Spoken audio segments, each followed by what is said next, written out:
আমার মতো ঝালঝাল চিকেন খেতে কার কার ভালো লাগে, সাথে যদি রুটি থাকে, ওফ, তাহলে তো জমে পুরো ক্ষীর।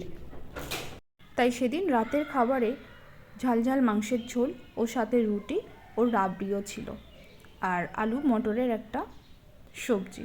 তো চলো মাংস কীভাবে রান্না করেছিলাম সেটা দেখে নেওয়া যাক। তো এখানে 400 গ্রামের মতন চিকেন আমি পরিষ্কার করে টক দই, লবণ, হলুদ ও লঙ্কার গুঁড়োর সাথে সর্ষের তেল দিয়ে মিনিট 30-এর জন্য রেখে দিয়েছিলাম। আর ওদিকে কড়াইতে সর্ষের তেল দিয়ে চেরা কাঁচা লঙ্কা ও পেঁয়াজ কুচি, আদা রসুন বাটা দিয়ে গোটা একটা টমেটো কুচি দিয়ে নেড়ে নেব।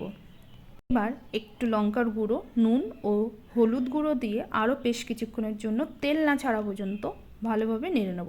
তার মশলা কষে এলেই ম্যারিনেট করা মাংস দিয়ে আমি আরও বেশ কিছুক্ষণের জন্য নেড়ে নেব। 4 পিস কাটা আলু দিয়ে বেশ কিছুক্ষণের জন্য ঢাকা দিয়ে দেব, আর ঢাকা তুলে জিরে ও মরিচ গুঁড়ো জলে গুলিয়ে দিয়ে দেব। মাংস কষে এলে তাতে জল দিয়ে ঢাকা দিয়ে দেব ফোটার জন্য।